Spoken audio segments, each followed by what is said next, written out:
siapa Maliku As-Saleh ini? Nah, ini sebetulnya orang secara tradisi mengenalnya sebagai Merah Silu atau Marah Silu, ya. Nah, Marah Silu ini sebetulnya masih keturunan dari Sultan Johan Berdaulat tadi, dan Marah Silu berusaha untuk menaklukkan kerajaan-kerajaan kecil, ya, kerajaan kecil sekitar Perlak itu. Kita misalnya mengenal ada kerajaan seperti Rimba Jrem, ada lagi yang disebut Sumerlang. Itu kerajaan kecil yang nggak masuk hitungan lah kira-kira. Nah, setelah ini ditaklukkan maka dia dirikan kerajaan Samudra, ya. Nah, kerajaan Samudra ini letaknya itu sebelah utaranya Lok Sumawe, ya. Nah, kerajaan Samudra ini berdiri sebetulnya ada yang menyebut pada tahun 1261, ada yang menyebut 1270. Kenapa demikian? Itu karena di dalam tinggalan arkeologis itu yang ada adalah sebuah batu nisan, ya, yang menceritakan mengenai siapa itu Malikus Saleh. Lalu orang memperkirakan ini didirikan tahun sekian. Jadi walaupun tidak ada kepastian, kita bisa mengatakan ini berdiri pada akhir abad ke-13.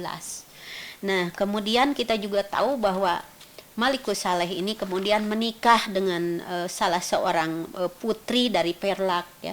Nanti pasangan ini punya anak, dan anaknya inilah yang nanti dikenal sebagai Sultan Malik Al-Tahir. Ada juga yang menyebut Malik Al-Jahir, ya.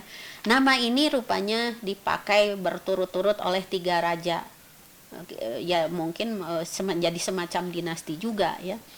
Dan ini rupanya Sultan Malikus Saleh memberikan kepada anaknya sebuah kerajaan lain, ya, yang kemudian diberi nama Pasai.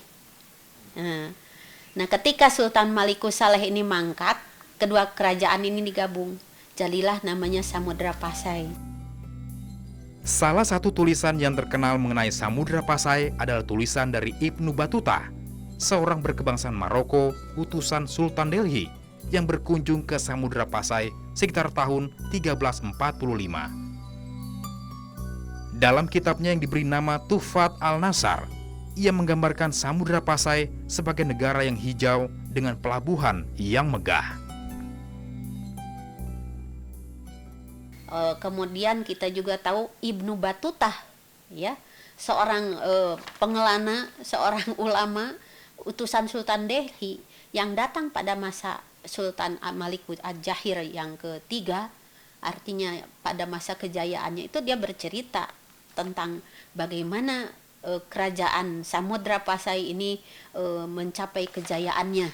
Nah, ini kita lihat, ya, bahwa komunitas Islam dalam hal ini sudah menjadi satu kekuatan politik yang cukup besar. Dan kita juga tahu bahwa kerajaan Samudra Pasai ini boleh dikatakan memang kerajaan Islam.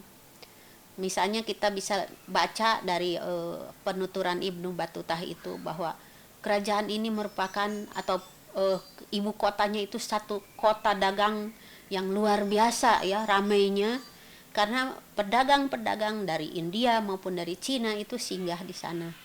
Bahkan, nah, ini istananya Sultan itu dibangun gaya India. Selain itu juga yang paling menarik apa? Beberapa panglima di sana itu ternyata adalah orang Persia. Nah, ini. Nah, juga yang menarik apa? Patihnya itu bergelar Amir. Artinya apa? Ini kerajaan Islam. Tulisan-tulisan terutama tentang Samudra Pasai banyak ditemukan justru di luar negeri. Marco Polo menuliskan pernah datang ke wilayah Samudra pada tahun 1292. Laksamana Cheng Ho juga diyakini kerap datang dan memiliki gudang perdagangan di Samudra. Dalam hubungan perdagangan, mereka mengambil politik terbuka untuk seluruh budaya dan agama. Di sini perdagangan sangat maju, apakah itu berdagang dengan orang-orang pedalaman yang masih bisa katakan primitif, itu menganut budaya-budaya yang animisme, dinamisme dan sebagainya. Mereka juga sangat terbuka dengan agama dan budaya lain. Jadi di sini perdagangan itu tidak hanya terbatas dengan sesama Muslim, walaupun memang pedagang-pedagang Muslim lebih memilih untuk singgah di Samudra Pasai karena memang di sini kebanyakan atau mayoritas penduduknya bahkan ini adalah kerajaan Islam. Besarnya kekuasaan kerajaan Samudra Pasai menimbulkan persebaran Islam ke daerah-daerah sekitarnya. Kita bisa mengatakan bahwa kerajaan Samudra Pasai adalah kerajaan Islam yang pertama di Nusantara ini, ya, di Nusantara, dan menjadi tempat penyemaian bibit-bibit ulama-ulama yang nantinya menjadi penyebar Islam. Jangan lupa juga bahwa nanti agama Islam itu menyebar dari Samudra Pasai itu nanti menuju ke kerajaan Haru, kemudian kerajaan Aceh tentu saja, kemudian kerajaan Delhi, selanjutnya ke Siak, lalu ke Mandailing, ya, Tapanuli Selatan, kemudian Sumatera Barat. Dan kita juga tahu bahwa nanti bibit itu lahir besar seperti ulama dari Sumatera Barat itu juga akhirnya menjadi penyebar Islam di Sulawesi. Ulama-ulama yang diutus menyebarkan agama Islam menyebar ke 4 penjuru mata angin.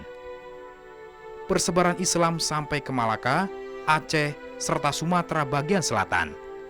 Tentu saja, arah perkembangan ini juga menghadirkan versi yang beragam. Seiring dengan nanti melemahnya Samudra Pasai, itu sebetulnya Islam sudah berkembang. Misalnya kita lihat Malaka, itu menjadi besar kan pada akhir abad ke-15. Di sana ada Raja Parameswara, ya, yang nantinya menjadi Islam.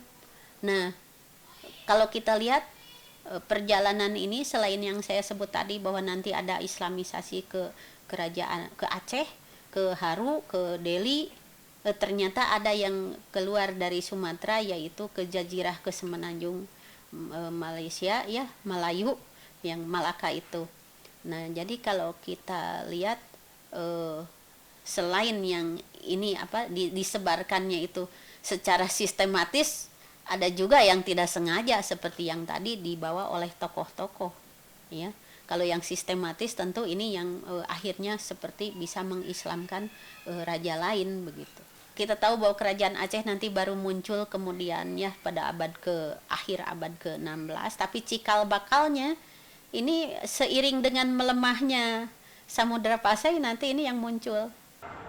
Kalau kita lihat pada pola nisan makam-makam yang ada di Samudra Pasai dan juga yang ada di Aceh Darussalam, saya melihat ada keterkaitan kuat antara sultan-sultan yang memerintah di Samudra Pasai dengan sultan-sultan yang memerintah di Aceh Darussalam. Hal ini pertama terlihat pada kompleks makam para